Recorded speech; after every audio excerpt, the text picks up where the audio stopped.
Puji Tuhan, Shalom Bapak Ibu Saudara Jemaat Home Ministry dimanapun Anda berada yang mengikuti ibadah melalui online pada saat ini.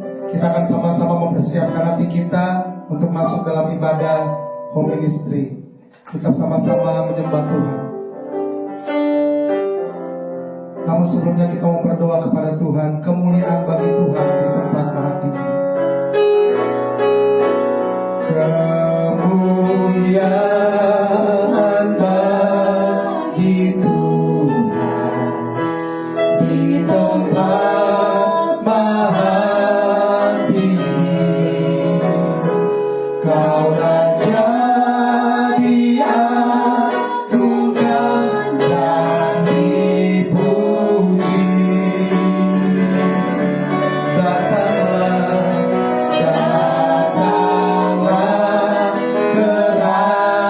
kerajaan-Mu, jadilah kehendak-Mu.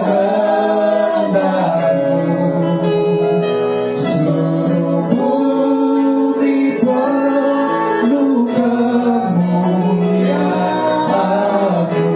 Kemuliaan bagi Tuhan, kemuliaan bagi Tuhan di tempat maha tinggi. Kau Raja diagungkan dan dipuji.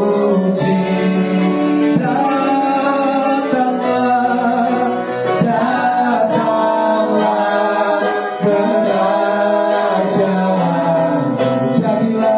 jadilah kehendak-Mu. Seluruh bumi penuh kemuliaan-Mu. Seluruh bumi penuh kemuliaan-Mu.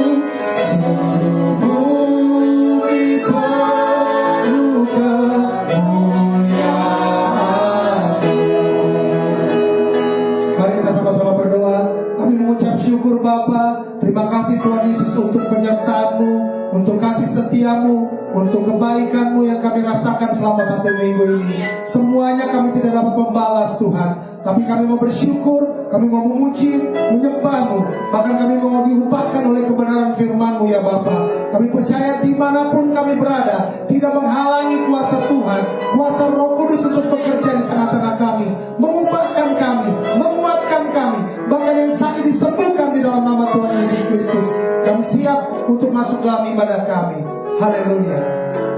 Rinduanku Tuhan berada dekat-Mu Bapa. Haleluya.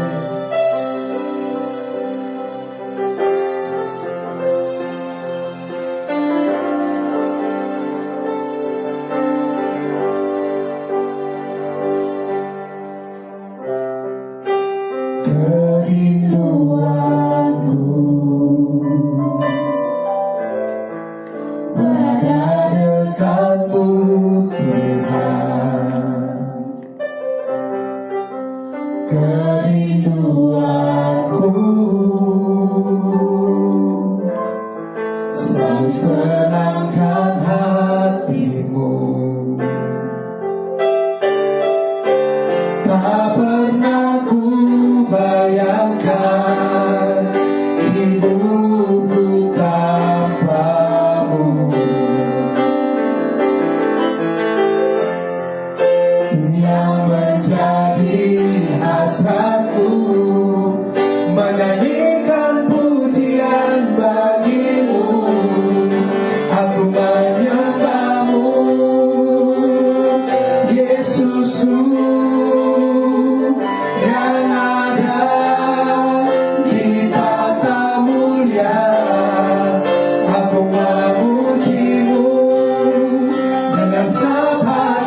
kerinduan-Mu ya Bapa.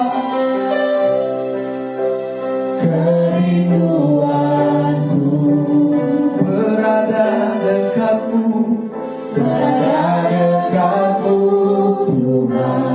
kerinduanku, Kerinduanku selalu senangkan selalu senangkan hatimu. Tak pernah ku bayangkan hidupku tanpa-Mu.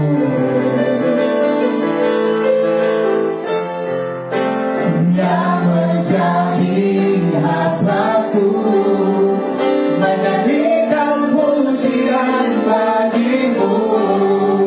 Aku menyembah-Mu, Yesusku yang ada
Kita percaya bahwa kuasa Tuhan di ada di tengah-tengah kita, amin.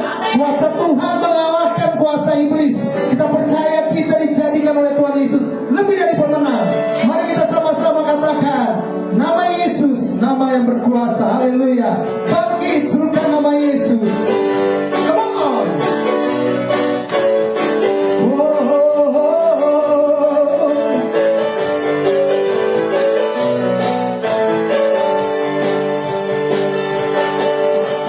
Bangkit, serukan nama Yesus. Maju, nyatakan kuasanya. Kita buat iblis tempat, kalahkan pintu daya dengan kuasa namanya. Bangkit, serukan, bangkit, serukan nama Yesus. Maju, nyatakan kuasanya. Kita buat iblis tempat, kalahkan pintu daya dengan kuasa namanya. Serukan nama Yesus, nama Yesus, menara yang kuat. Nama Yesus, kota benteng yang teguh. Nama Yesus, kalahkan semua musuh. Nama Yesus di atas segalanya. Nama Yesus, nama yang berkuasa. Haleluya. Bangkit, serukan nama Yesus. Maju, nyatakan kuasanya. Kita buat iblis tempat, kalahkan tipu dayanya dengan kuasa namanya.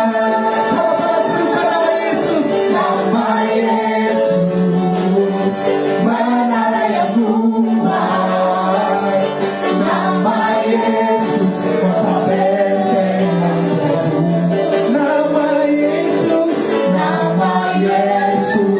kalahkan semua musuh. Nama Yesus di atas segalanya. Sekali lagi, nama Yesus, menara yang kuat. Amin. Nama Yesus, kota benteng yang teguh. Hanya nama Yesus, kalahkan semua musuh. Nama Yesus di atas segalanya. Nama Yesus di atas. Nama Yesus di atas segalanya. Serukan sekali lagi, nama Yesus di atas. Nama Yesus di atas segalanya. Mari kita semua, umat pilihan Tuhan, dengarlah panggilannya untuk mengenapi firman Tuhan. Haleluya. Mari kita semua, umat pilihan Tuhan, dengarlah panggilannya untuk menggenapi firman-Nya. Sekaranglah waktunya untuk berdiri bagi bangsa ini. Mari maju, umat pemenang. Mari kita semua, umat pilihan Tuhan, dengarlah panggilannya untuk menggenapi firman-Nya. Sekaranglah waktunya untuk berdiri bagi bangsa ini. Mari maju, umat pemenang. Bukan bangkit, nyatakan kemuliaan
Siapa Tuhan kita?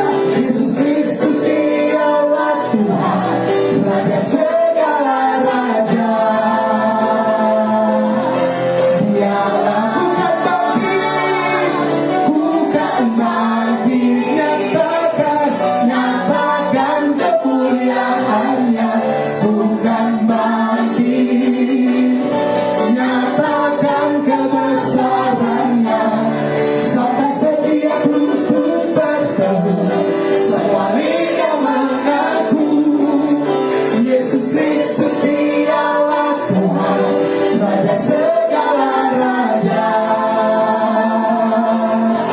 Dialah one more time, bukan bangkit, amin, nyatakan kemuliaannya. Bukan bangkit, nyatakan kebesarannya. Sampai setiap lutut berteduh, semua lidah mengaku, Yesus Tuhan, Yesus Dialah Tuhan, Raja segala raja.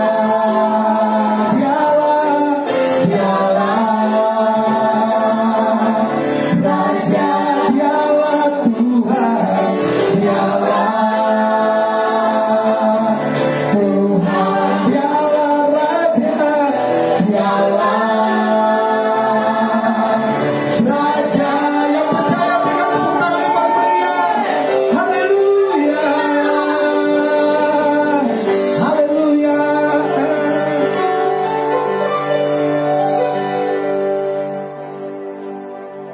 Kita akan siapkan hati kita untuk menerima kebenaran firman Tuhan. Firman Tuhan sanggup mengubahkan kehidupan kita. Yang lemah dikuatkan, yang sakit disembuhkan. Kita mau panggil namanya Bapa.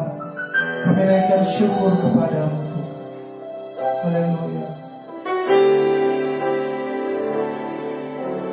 Bapa,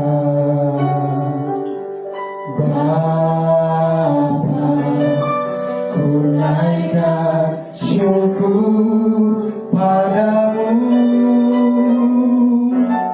Bapa,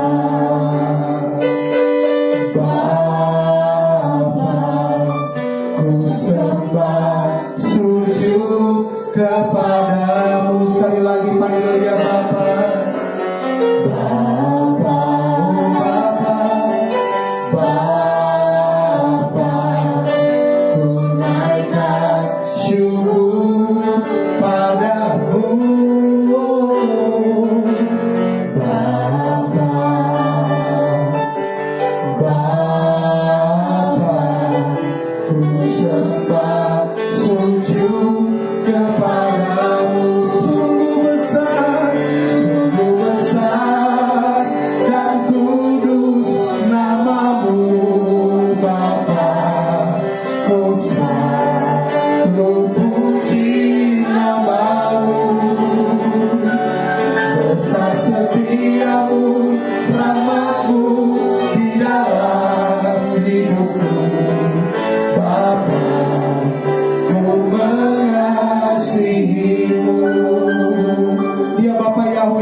Setia Bapa,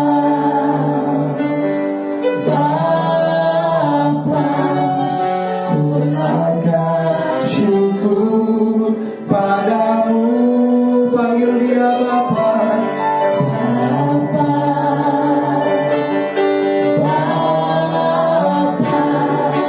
Ku sembah sujud kepadamu. Sungguh besar dan kudus namamu Bapa. Ku selalu puji namamu.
Shalom Bapak Ibu yang dikasihi oleh Tuhan Yesus Kristus. Kembali lagi bersama dengan Home Ministry, kami datang untuk melayani Bapak Ibu di dalam ibadah yang dilayani secara online karena kami mempunyai jemaat yang ada di berbagai tempat. Puji Tuhan, dengan teknologi yang ada sekarang kita bisa melayani semua dengan luar biasa dengan berkat dari Tuhan Yesus.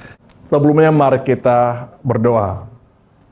Bapa dalam surga, terima kasih Bapa bahwa pada hari ini hamba-Mu boleh berdiri untuk melayani firman-Mu, dan terima kasih untuk seluruh jemaat-Mu yang sudah hadir di masing-masing tempat mereka yang mengikuti ibadah secara online. Pada saat ini kami akan belajar tentang firman-Mu Tuhan, kami akan mempelajari kebenaran yang datangnya dari Engkau saja, terutama kami akan mempelajari mengenai Engkau sendiri, yaitu Roh-Mu. Roh-Mu yang tinggal di dalam kami, Roh-Mu yang menyatu dengan roh kami sendiri, yang sudah mengerjakan keselamatan di dalam diri kami. Karena itu minta Roh Kudus Engkau menyertai kami, menyertai hamba, menyertai juga seluruh jemaat-Mu yang sedang mendengarkan firman-Mu. Urapi kami Tuhan semuanya, supaya kami boleh dilayakkan untuk mendengarkan firman-Mu, dan juga urupai khususnya hamba, supaya apa yang hamba sampaikan itu adalah perkataan-Mu saja Tuhan, yang memberi kuasa dan juga merubah kehidupan kami semua. Dalam nama Tuhan Yesus, dan kita semua yang sudah siap untuk mendengarkan firman, katakan bersama, amin. Bapak Ibu yang dikasihi oleh Tuhan Yesus, seperti yang tadi saya sampaikan, kita pada saat ini, pada hari Minggu ini akan belajar mengenai satu topik, yaitu kesatuan roh. Apa itu kesatuan roh? Bagaimana itu kesatuan roh? Bagaimana bisa terjadi kesatuan roh? Dan apa sejarahnya di dalam Alkitab? Kita akan pelajari. Karena apa? Karena itu adalah topik yang sangat luar biasa. Nanti kita lihat satu-satu. Ayat yang saya mau ambil sebagai ayat kunci dari firman Tuhan yang akan kita pelajari saat ini adalah dari 1 Korintus 6 ayat 17 yang mengatakan, tetapi siapa yang mengikatkan dirinya pada Tuhan, ia menjadi satu roh dengan Dia. Saya ulangi, tetapi siapa yang mengikatkan dirinya pada Tuhan, ia menjadi satu roh dengan Dia. Dan juga ada beberapa ayat di tempat lain, terutama di Efesus 4 juga berkata, berusahalah memelihara kesatuan roh. Kalau kita lihat dari hal ini, itu sangat luar biasa dan sangat ajaib. Karena apa? Karena Rasul Paulus di suratnya kepada jemaat Korintus mengatakan bahwa kita ada dalam kesatuan roh dengan Tuhan.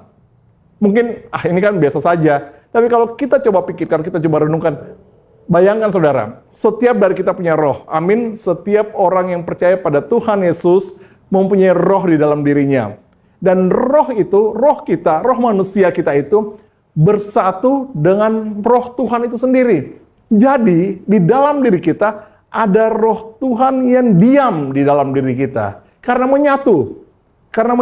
Dan kata satu di sini adalah betul-betul satu. Artinya tidak bisa dipisahkan. Menyatu.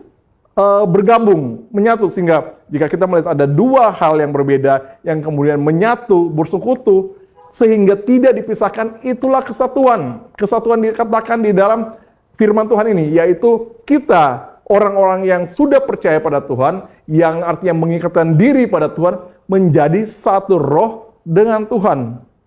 Sangat luar biasa saudara kalau kita mempelajari mengenai kesatuan roh kita dengan Tuhan. Dan saya bisa mengatakan bahwa ini adalah mujizat yang sangat melampaui akal manusia. Bayangkan, Tuhan semesta alam yang ada, yang hadir, yang bertahta di surga, mau hadir bersatu dengan roh kita. Kalau kita mempelajari agama-agama lain, terutama agama-agama dari timur, salah satu yang menjadi tujuan mereka adalah bagaimana mereka bersatu dengan pribadi yang lebih tinggi, bersatu dengan alam semesta, bersatu dengan hal-hal yang supranatural. Itu menjadi tujuan mereka. Tetapi kalau kita lihat di dalam firman Tuhan di sini, kita saat ini yang percaya kepada Tuhan Yesus, yang mengikatkan diri pada Tuhan, sudah dipersatukan dalam roh kita dengan Dia. Itu yang akan kita pelajari. Karena itu sebelum kita mempelajari lebih lanjut tentang kesatuan roh, bagaimana Tuhan menyatukan rohnya dengan kita pelajari apa itu roh. Di sini tentu saja bukan bicara tentang roh manusia, tetapi roh kudus. Jadi kita belajar tentang roh kudus, bagaimana kemudian sejarahnya, ada penyatuan antara roh Tuhan dengan roh kita. Bagaimana hal itu terjadi? Dan untuk itu kita harus balik ke depan lagi, yaitu kita balik ke kitab Kejadian, di mana pertama kali manusia diciptakan oleh Tuhan. Kalau kita baca Kejadian 1 ayat 1 dan 2, berbunyi demikian. Pada mulanya Tuhan menciptakan langit dan bumi. Ayat 2-nya, bumi belum berbentuk dan kosong, gelap gulita menutupi samudera raya, dan roh Tuhan melayang-layang di atas permukaan air. Ini adalah pertama kali roh Tuhan disebut di dalam Alkitab. Dan ketika roh Tuhan disebut pertama kali di dalam Alkitab, itu terkait dengan penciptaan yang Tuhan lakukan atas alam semesta. Dikatakan di sini bahwa roh Tuhan melayang-layang di atas permukaan air. Sebelum kita lanjut ke situ, roh Tuhan itu apa? Roh Tuhan itu apa? Roh Tuhan adalah salah satu pribadi di dalam esensi Tuhan, yaitu daya hidup atau istilah dulu hayat. Ilmu, kan kita tahu bahwa dulu pelajaran biologi dibilang ilmu hayat, yaitu daya hidupnya Tuhan. Hidupnya Tuhan itu sendiri yang ada di dalam Tuhan. Itulah yang disebut dengan roh Tuhan. Dan kata dari melayang-layang itu di dalam bahasa Inggrisnya itu sama dengan mengerami, dengan merami. Jadi ketika dikatakan bahwa roh Tuhan melayang-layang di atas permukaan air, sebenarnya roh Tuhan sedang mengerami, roh Tuhan sedang mengerjakan persiapan untuk membentuk kehidupan di atas air tersebut. Dan kalau kita belajar lebih lanjut di dalam Alkitab, air itu biasa dilambangkan sebagai sarana kehidupan. Nanti kita belajar di Yohanes 3 ayat 5, kita belajar bahwa kenapa air dibilang sebagai sarana kehidupan, karena kita tahu kalau kita lihat secara fisik saja, seorang anak, seorang bayi yang baru lahir, yang sebelum lahir, di dalam kandungannya dia dilingkupi dengan air. Dan itu juga kemudian ketika kita dibaptis yang belum lama kita lakukan, sakramen pembaptisan dilakukan pada jemaat Tuhan di Home Ministry Jawa Barat, itu semua kemudian dimasukkan di dalam air. Nanti kita akan pelajari, kita akan sampai di situ. Tapi kita mau lihat di sini bahwa roh Tuhan, yaitu salah satu pribadi Tuhan, salah satu pribadi yang merupakan daya hidup Tuhan, itu mengerami permukaan air untuk mempersiapkan kehidupan. Kemudian ketika seterusnya ada penciptaan kehidupan selanjutnya, sampailah ketika penciptaan manusia. Di Kejadian 2 ayat 7 dikatakan, ketika itulah Tuhan membentuk manusia itu dari debu tanah dan menghembuskan napas hidup ke dalam hidungnya. Demikianlah manusia itu menjadi makhluk yang hidup. Di Kejadian 2 ayat 7 mengatakan bahwa Tuhan awalnya membentuk manusia dari debu tanah. Jadi itu seperti suatu boneka, manekin. Jadi itu tubuh jasmani manusia. Tapi tubuh jasmani manusia itu belum mempunyai kehidupan di dalam dirinya. Dan Tuhan kemudian menghembuskan napas hidupnya Tuhan ke dalam diri manusia itu, ke dalam diri fisik manusia itu. Sehingga manusia menjadi makhluk yang hidup. Artinya sebenarnya yang kalau dibilang di sini nafas hidup sebenarnya adalah roh kehidupan yang datang dari Tuhan, roh kehidupan yang ada di dalam diri Tuhan, kemudian diberikan kepada manusia sehingga manusia menjadi makhluk yang hidup. Artinya sebenarnya roh manusia yang menjadi sumber hidup manusia itu terbentuk karena roh Tuhan yang masuk ke dalam tubuh jasmani manusia.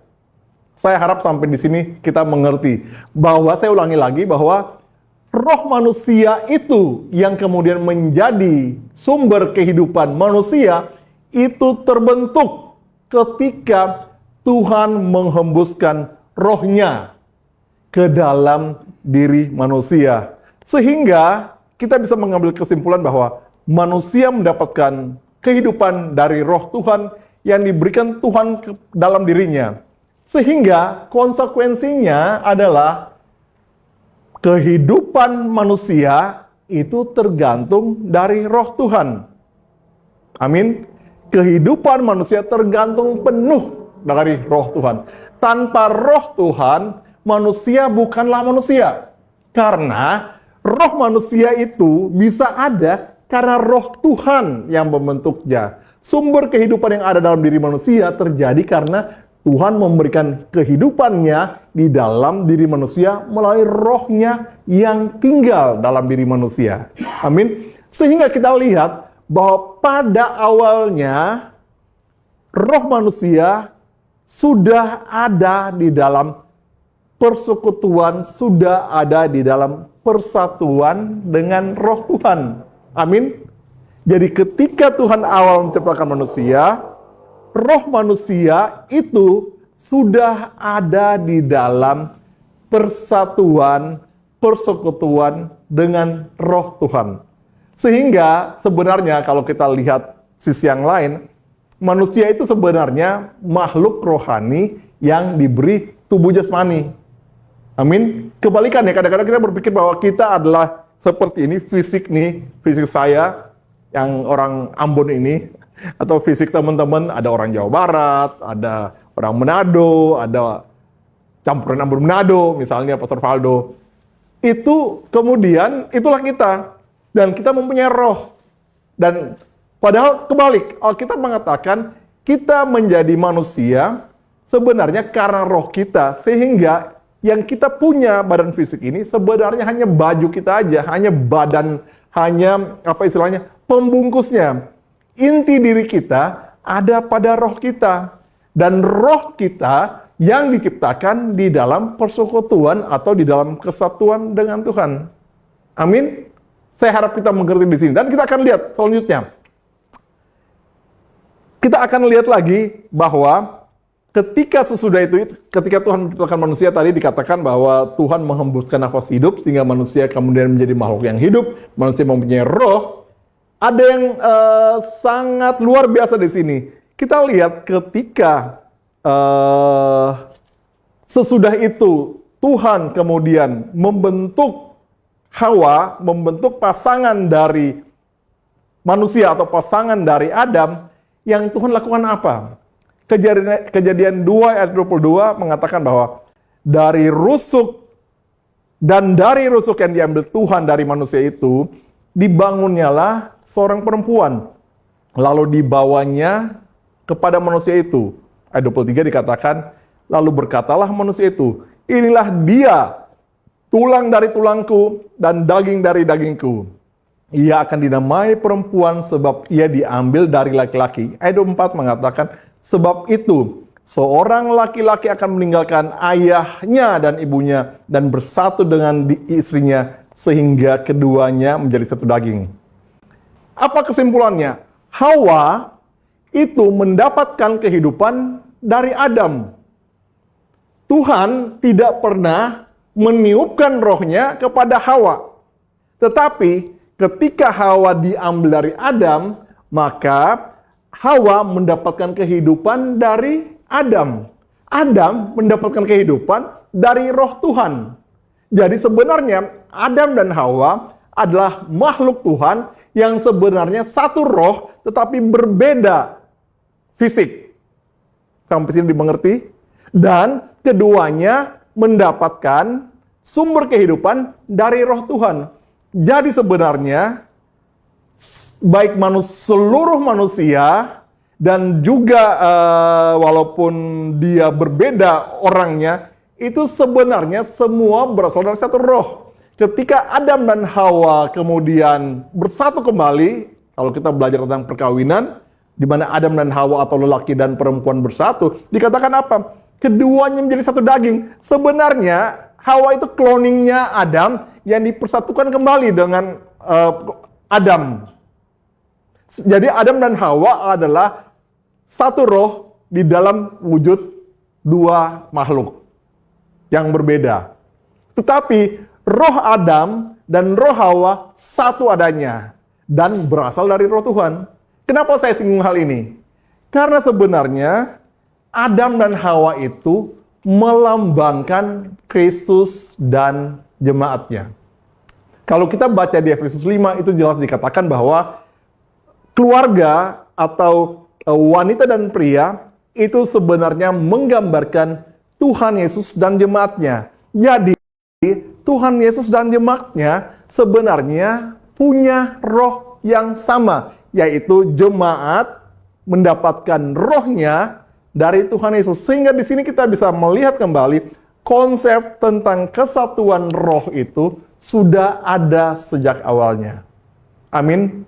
Saya harap kita bisa mengerti di sini. Jadi kalau kita mempelajari Alkitab, kita boleh melihat hal-hal di balik apa yang terlihat. Dan kita akan menemukan kedalaman-kedalaman dari firman Tuhan, sehingga kita semakin tahu bahwa Tuhan yang kita sembah betul-betul Tuhan yang luar biasa. Tuhan yang sangat ajaib. Dan Tuhan yang luar biasa itu sudah hadir di dalam diri kita dan bermaksud hadir di dalam diri kita sejak awalnya melalui rohnya yang tinggal dalam diri kita. Amin. Sayang seribu sayang. Kejadian 3 menyatakan bahwa manusia kemudian berdosa.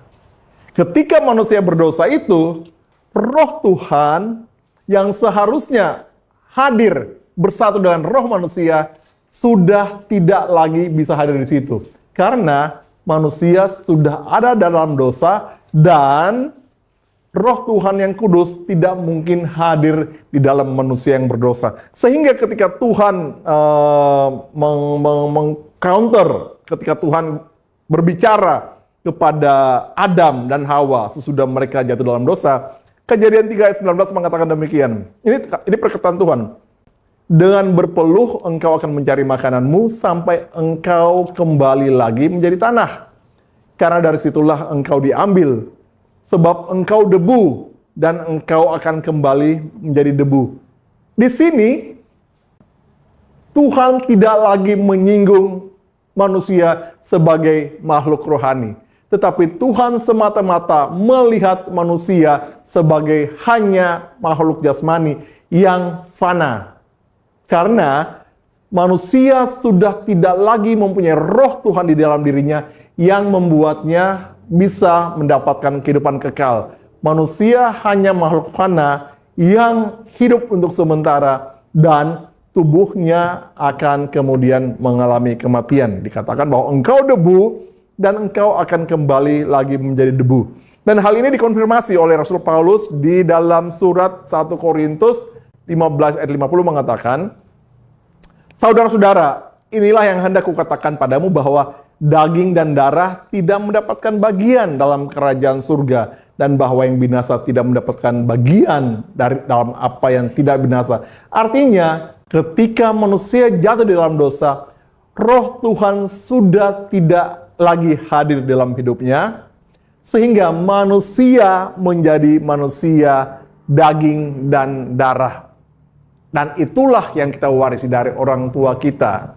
Kita menjadi manusia yang lahir, besar, kemudian bertambah usia, menjadi remaja, menjadi dewasa, sesudah dewasa umurnya bertambah, tetapi badannya makin lemah dan tubuh makin merosot, sehingga akhirnya tubuh tersebut tidak bisa lagi menampung kehidupan di dalam dirinya dan meninggal. Dan roh manusia yang masih ada dalam diri manusia yang sudah tidak lagi bersama dengan roh Tuhan menjadi binasa. Binasa di dalam penghukuman kekal. Itulah sebabnya di dalam kekristenan ketika seorang ingin mendapatkan keselamatan, kita tidak berbicara tentang perbuatan baik. Perbuatan baik tidak mungkin bisa membawa seorang pada keselamatan. Tidak mungkin bisa membawa seorang pada keselamatan. Karena keselamatan itu adanya dari Tuhan. Hanya Tuhan sumber keselamatan melalui rohnya yang bisa mengerjakan keselamatan itu di dalam diri manusia. Itulah sebabnya kita percaya bahwa keselamatan itu adalah kasih karunia. Di Efesus 2 mengatakan hal tersebut, bahwa keselamatan kita adalah kasih karunia yang kita bisa dapatkan melalui iman. Tetapi karena manusia sudah terputus hubungan dengan roh Tuhan, manusia kemudian makhluk fana. dan tidak bisa mendapat bagian dalam kerajaan surga. Dan itulah kodrat kita saat ini, itulah status kita. Sehingga kita berbicara mengenai keselamatan, keselamatan juga adalah status. Keselamatan bukan hanya nanti masuk surga, tetapi keselamatan adalah status yang Tuhan kerjakan. Dan yang mengerjakan keselamatan dalam diri kita, kembali lagi, sama seperti kitab Kejadian tadi. Roh Kuduslah yang mengerjakan keselamatan itu dalam diri kita. Karena Roh Kudus itulah sumber kehidupan kekal yang sejak awal memang ditaruh untuk bersatu dengan roh manusia, bersatu dengan manusia, membentuk roh manusia di dalam dirinya. Kita baca Kejadian 3 ayat 3 ini, mungkin kita sering dengar ketika seorang ahli Taurat, guru pengajar Taurat, bertemu dengan Tuhan Yesus di waktu malam, yaitu dia adalah Nikodemus. Dia itu ingin tahu apa sih rahasia keselamatan itu. Dan Tuhan Yesus mengatakan, ini Yohanes 3 ayat 3 sampai Yohanes 3 ayat 6. Tuhan Yesus mengatakan apa? Aku berkata kepadamu, sesungguhnya jika seorang tidak dilahirkan kembali, ia tidak dapat melihat kerajaan surga. Tuhan Yesus mengatakan tentang kelahiran kembali. Tentu saja Nikodemus sudah bingung, masih bingung dia. Jadi bingung, karena dia pasti sudah tua. Seperti normalnya guru-guru dan guru-guru pengajar dan orang Farisi dan ahli Taurat saat itu. Yang pasti ibunya sudah meninggal. Dan dia berkata, bagaimana mungkin saya dilahirkan kembali? Orang saya sudah tua kok. Dapatkah saya masuk lagi ke dalam rahim ibu saya dan dilahirkan kembali? Yang pasti ibunya sudah meninggal. Dan dia bingung. Tuhan Yesus berkata kepadanya, aku berkata kepadamu, sesungguhnya jika seorang tidak dilahirkan dari air dan roh besar, ini berbicara tentang Roh Kudus, tidak masuk ke dalam kerajaan surga. Karena apa yang dilahirkan dari daging adalah daging, dan apa yang dilahirkan dari roh adalah roh. Di sini Tuhan Yesus sedang mengatakan bahwa kamu semua manusia adalah manusia-manusia daging belaka yang sudah putus hubungan dengan Tuhan dan tidak mungkin bisa diselamatkan oleh dirimu sendiri karena kamu adalah manusia daging. Tetapi hanya oleh pekerjaan Roh Kudus yang bisa dikerjakan oleh Roh Kudus, dikatakan tidak dilahirkan dari air dan roh, dia tidak bisa melihat kerajaan surga, tidak dapat masuk ke dalam kerajaan surga. Di sini yang kita lihat di sini, Tuhan Yesus mengacu pada apa yang tadi kita baca di Kejadian 1 ayat 2, yaitu Roh Tuhan melayang-layang di atas permukaan air. Karena dikatakan bahwa Roh Tuhanlah sumber kehidupan, dan Roh Tuhanlah yang bisa mengerjakan keselamatan di dalam diri kita. Melalui apa? Balik lagi seperti awalnya. Roh Tuhan kemudian harus dipersatukan lagi. Tuhan harus mempersatukan diri lagi ke dalam diri manusia, sehingga manusia mempunyai roh yang bisa memberikan dia kehidupan yang kekal. Itulah yang dikerjakan oleh teman-teman yang kemarin melakukan pembaptisan, yaitu dipersatukan oleh Roh Kudus dengan apa? Dengan Kristus. Itu waktu itu Pastor Raymond sudah banyak sekali menjelaskan tentang itu. Tapi kita baca ayatnya supaya kita refresh dan kita bisa melihat hubungan tentang apa yang Roh Kudus lakukan di dalam keselamatan kita dan apa hubungannya dengan pembaptisan yang teman-teman belum lama lakukan. Pada Roma, di kitab Rasul Paulus, tulisan Rasul Paulus kepada jemaat di Roma 6 ayat 3-5 mengatakan, atau tidak tahukah kamu bahwa kita semua yang telah dibaptis dalam Kristus telah dibaptis dalam kematiannya? Dengan demikian, kita telah dikuburkan bersama-sama dengan dia oleh baptisan dalam kematian, supaya sama seperti Kristus telah dibangkitkan dari antara orang mati oleh kemuliaan Bapa, demikian juga kita akan hidup dalam hidup yang baru. Ayat 5, sebab jika kita telah menjadi satu dengan apa yang sama dengan kematiannya, kita juga akan menjadi satu dengan apa yang sama dengan kebangkitannya. Dikatakan di Roma 6 ayat 3-5 di sini, kita hanya bisa mendapatkan kehidupan baru jika kita dipersatukan dengan kematian Kristus di atas kayu salib dan kebangkitannya dari antara orang mati. Dan itu hanya bisa dikerjakan oleh Roh Kudus.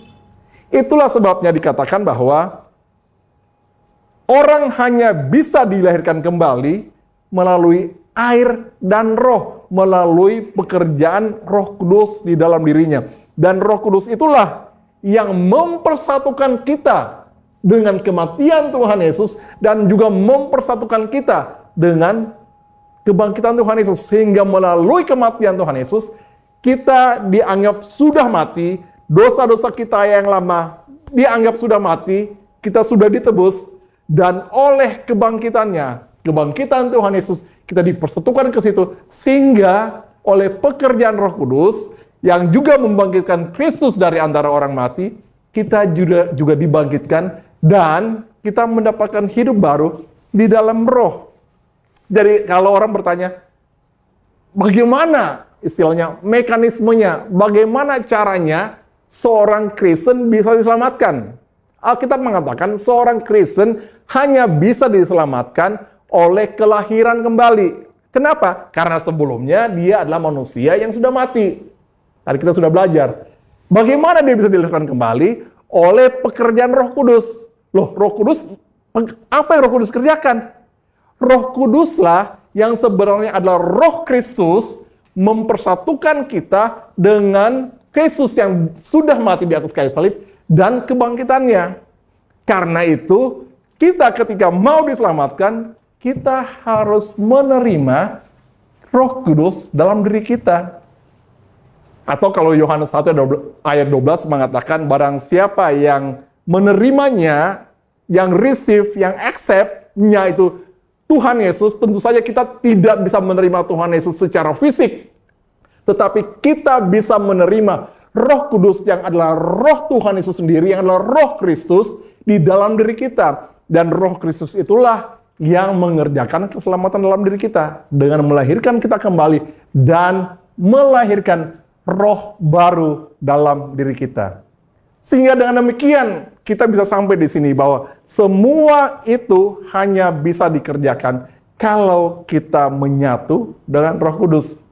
Dan bukan kita yang melakukannya, tapi Roh Kudus yang melakukannya di dalam kita. Bagian kita adalah mengimaninya dan menerimanya supaya ada kesatuan Roh Kudus mengerjakan dalam diri kita, roh yang baru, roh yang satu dengan Dia sendiri, dan itulah yang memberikan kehidupan kekal kembali kepada kita. Sama seperti apa yang terjadi pada penciptaan manusia awal di kitab Kejadian. Amin.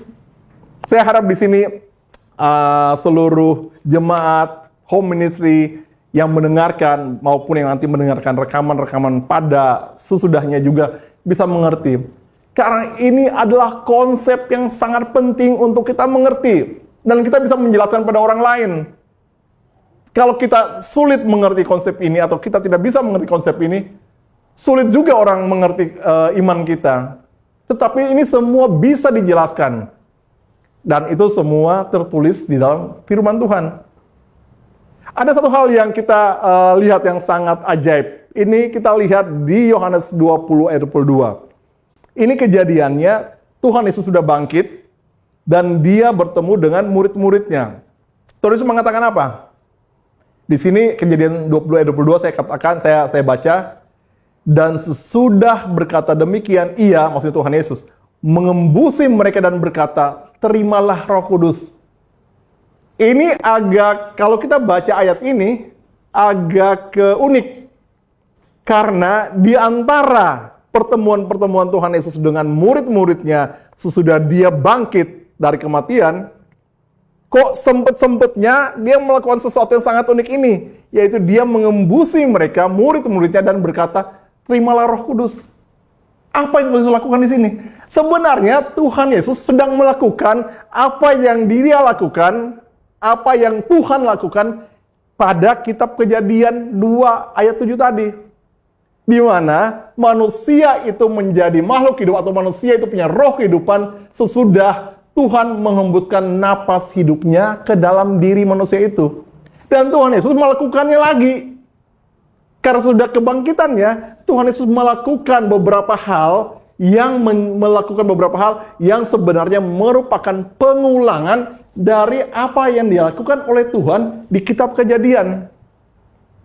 Saya harap kita bisa mengerti di sini. Ada beberapa hal kita nggak bahas di sini, tapi salah satu adalah Tuhan Yesus menghembuskan murid-muridnya, termasuk kita sekarang, karena kita kan murid-muridnya juga, dengan Roh Kudus. Amin. Karena Tuhan Yesus sedang mengulangi penciptaan. Dengan demikian Tuhan Yesus melakukan penciptaan ulang di dalam diri kita sehingga kita menjadi manusia baru. Hal yang lain adalah Tuhan Yesus memberkati. Kita sudah belajar mengenai Tuhan Yesus naik ke surga. Waktu itu Pastor Raymond sudah nyatakan apa hal yang terakhir yang dilakukan oleh Tuhan Yesus yang terlihat oleh murid-muridnya. Tuhan Yesus itu naik sampai tertutup awan dalam posisi sedang memberkati. Amin. Dan itu juga yang dilakukan oleh Tuhan dalam Kejadian 1 ayat 26 atau 27. Yaitu Tuhan memberkati manusia itu. Ada satu lagi yang Tuhan lakukan, yang Tuhan Yesus lakukan, yang merupakan pengulangan dari apa yang dilakukan oleh Tuhan Bapa dalam penciptaan di dalam kitab Kejadian. Yaitu apa? Tuhan Yesus menyatakan, pergilah ke seluruh bangsa, muridkan, lakukan pembaptisan dalam nama Bapa, Putra dan Roh Kudus. Itu sebenarnya pengulangan dari apa yang difirmankan kepada Adam, beranak cucu dan bertambah banyak, penuhi bumi. Sama tuh. Hanya bedanya kalau Adam beranak cucu, tetapi murid-muridnya diminta untuk melakukan pemuritan. Tetapi kita nggak bahas di situ. Tapi kita mau bicara di sini bahwa Tuhan Yesus melakukan beberapa pengulangan dari apa yang dilakukan oleh Bapa di kitab Kejadian. Karena Tuhan Yesus itu setara dengan Bapa, satu esensi dengan Bapa. Jadi kalau ada yang mengatakan Tuhan Yesus beda dengan Bapa dalam kesetaraannya, Alkitab mengatakan bahwa sama.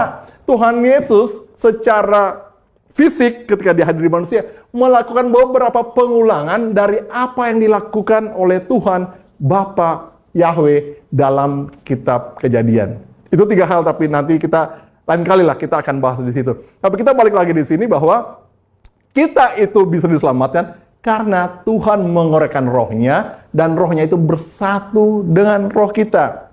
Dan kalau kita lihat lagi di Yohanes 14 ayat 6 dan 7, Tuhan Yesus mengatakan, ini adalah janji-janji Tuhan Yesus sebelum Tuhan Yesus kemudian melakukan karya keselamatannya, mati dan bangkit dan naik ke surga. Tuhan Yesus bilang pada murid-muridnya seperti ini. Yohanes 14 ayat 6 dan 7. Aku akan minta kepada Bapa dan ia akan memberikan kepadamu seorang penolong yang lain, supaya ia menyertai kamu selama-lamanya. Di sini kita bisa catat apa? Bahwa ia menyertai kita selama-lamanya. Amin. Selama-lamanya. Yaitu sejak saat kita menerima Roh Kudus dalam diri kita, ketika menerima Tuhan Yesus dalam diri kita, sampai seterusnya, sampai kekekalan. Bukan hanya sampai kita mati, bukan sampai nanti. Kebersamaan atau kebersatuan kita dengan roh Tuhan itu sampai nanti. Karena nanti roh Tuhan atau Roh Kudus itulah yang menjadi meterai kita dan menjadi jaminan bagi kita ketika kita hadir berhadapan dengan Bapa, bahwa kita adalah milik Tuhan karena ada Roh Kudus dalam diri kita. Saya lanjut ayat 17 mengatakan, ini 14 ayat 16-17 ya, bukan 67. Yaitu roh kebenaran. Jadi yang dijanjikan itu, penolong yang lain itu adalah roh kebenaran. Saya lihat beberapa YouTube, teman-teman kalau lihat, ada orang yang dengan ngaco menyatakan bahwa yang disebut penolong itu adalah seorang yang nanti lahirnya 600 tahun kemudian. Di sini dalam ayat Alkitab mengatakan, ini adalah roh, bukan manusia. Jadi, penolong yang lain itu adalah roh kebenaran, Roh Kudus itu sendiri. Dan dibuktikan ketika Tuhan Yesus naik ke surga, 10 hari kemudian setelah Tuhan Yesus naik ke surga, Roh Kudus itu yang dicurahkan kepada murid-muridnya, termasuk kita. Dan dikatakan apa?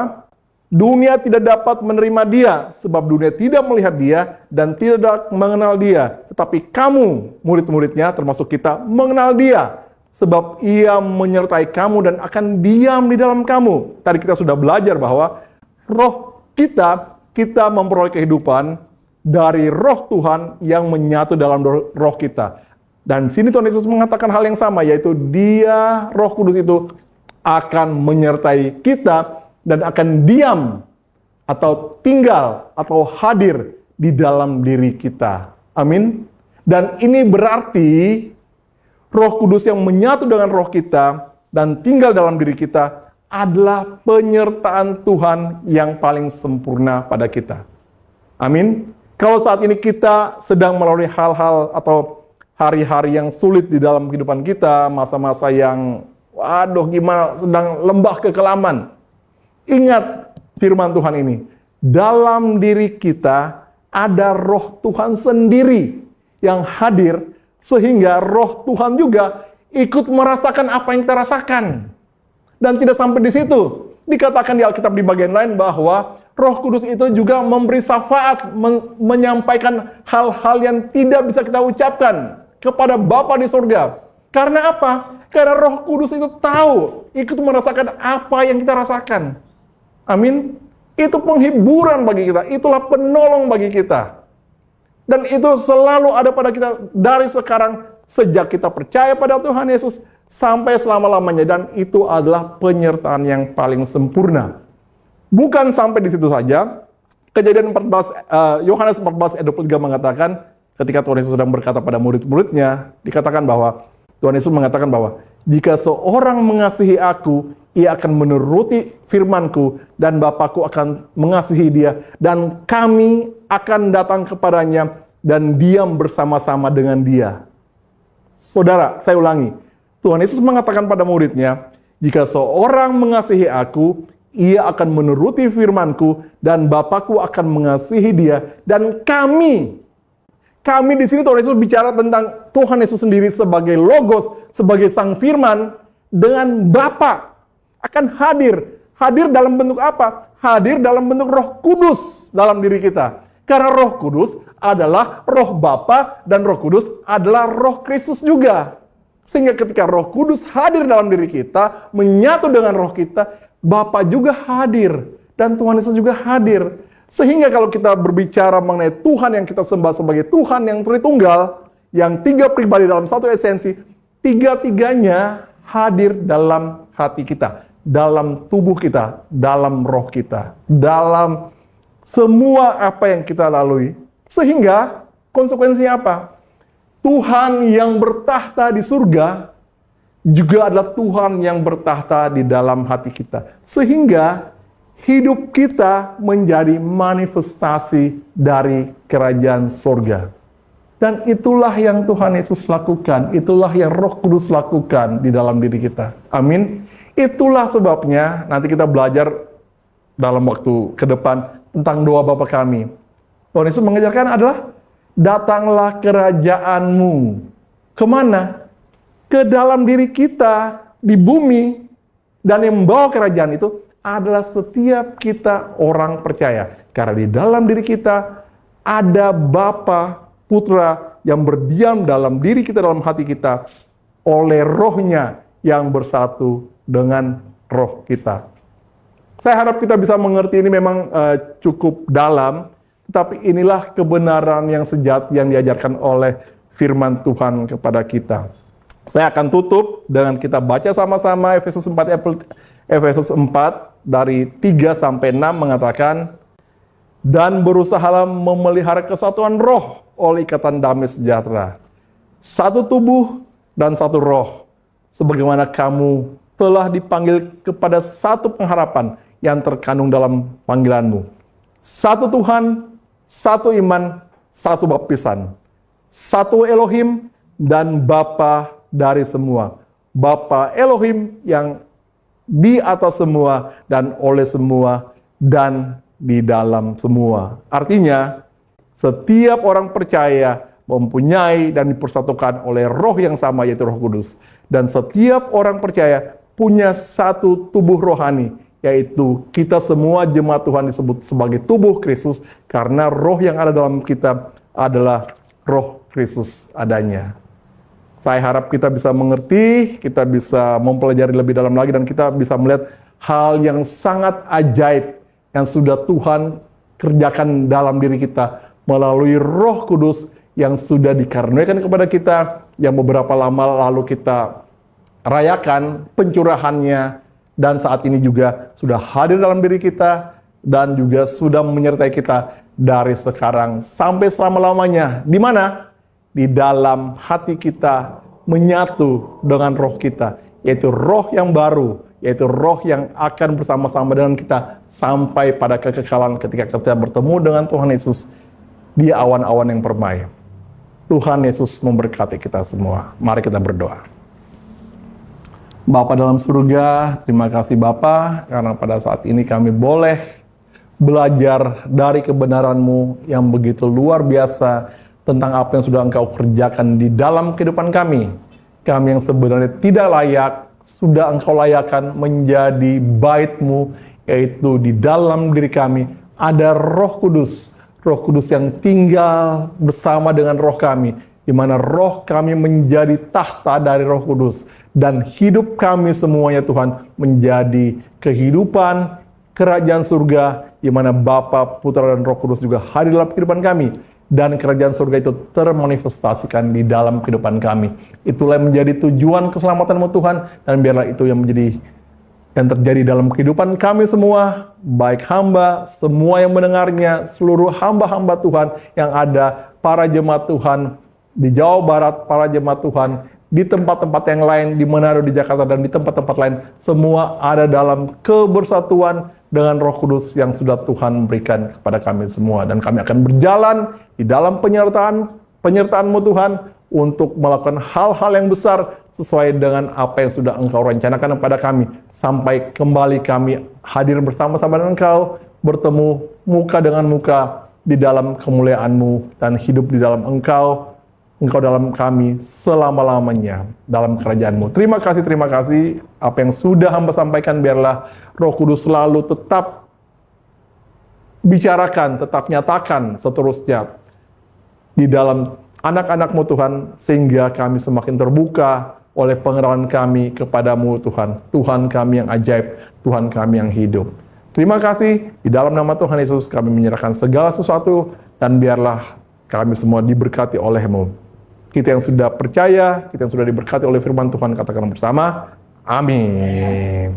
Sobat Home Ministry dimanapun Anda berada, saat ini kita akan masuk dalam sakramen perjamuan kudus, dan saya persilakan saudara yang ada di rumah untuk bangkit berdiri.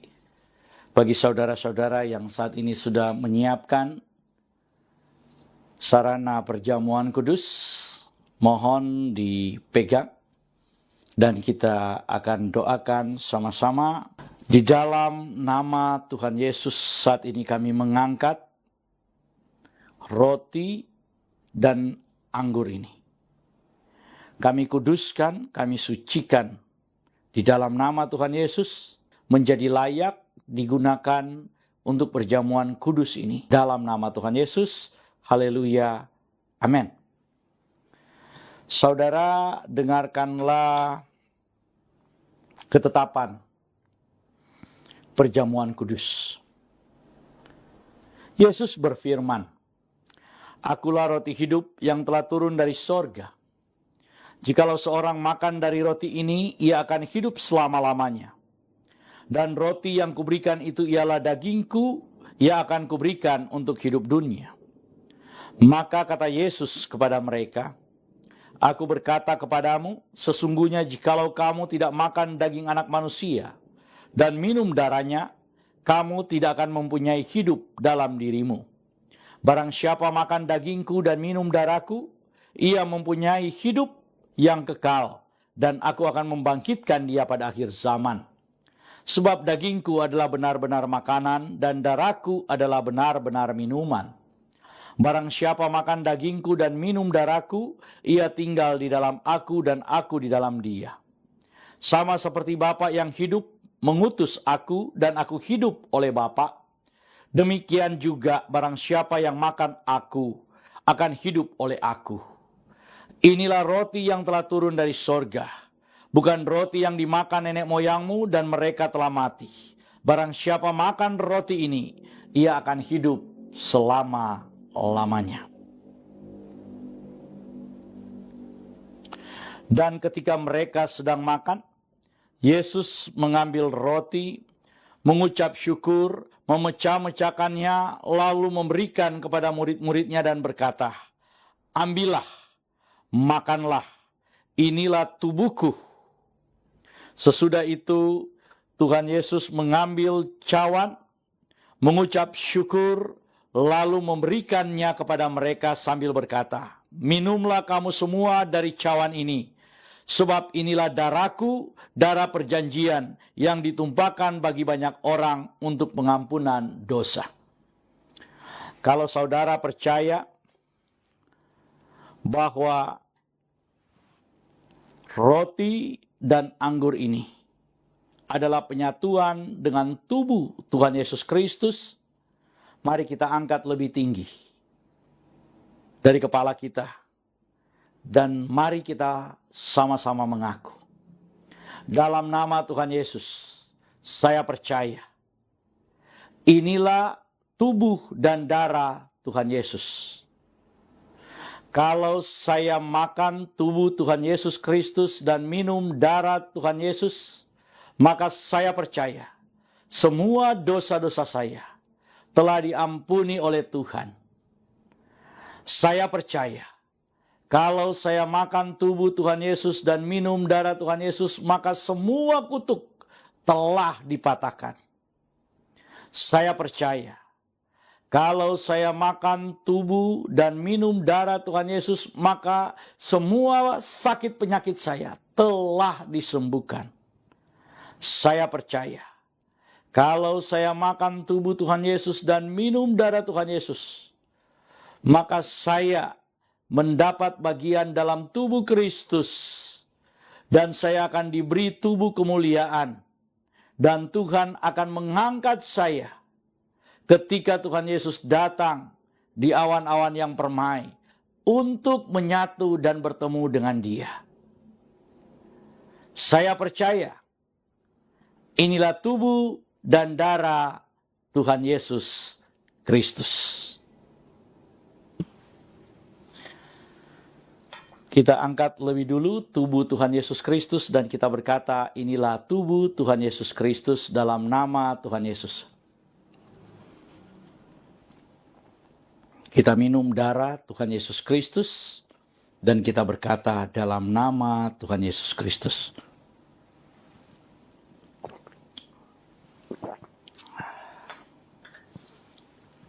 Mari kita mengucap syukur bersama-sama. Karya terbesar dalam hidupku, pengorbananmu yang selamatkanku, engkaulah harta yang tak ternilai, yang ku miliki dan ku hargai. Yesus engkau ku kagumi, karya terbesar dalam hidupku, pengorbananmu yang selamatkanku, engkaulah harta yang tak ternilai, yang ku miliki dan ku hargai. Yesus engkau ku kagumi, Yesus engkau ku kagumi, Yesus engkau ku kagumi.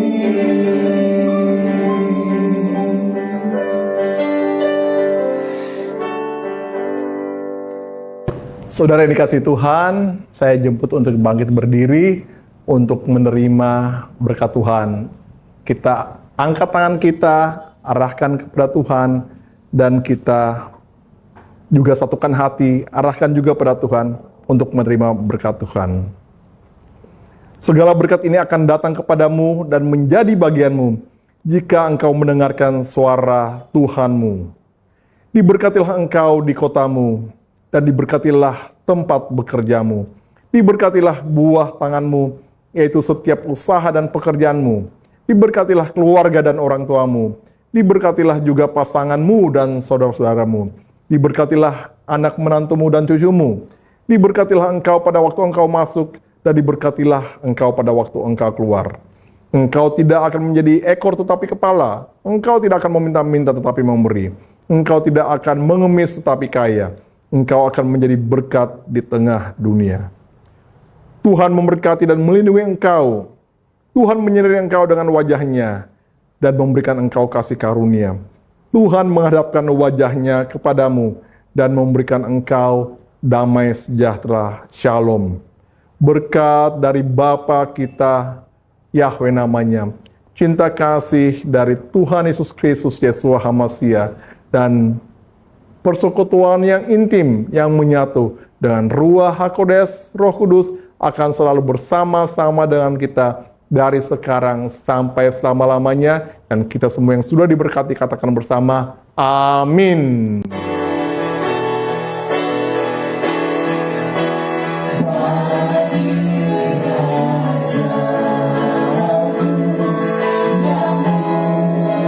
Di atas kapal, bagi anak domba, segala pujian.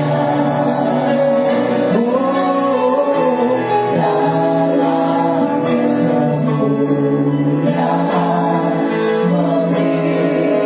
selamanya. Kau yang berkuasa, Raja segala raja. Kau yang berkuasa, Kau yang berkuasa, Raja segala raja. Ibadah kita sudah selesai. Selamat hari Minggu. Tuhan Yesus memberkati kita semua. Shalom.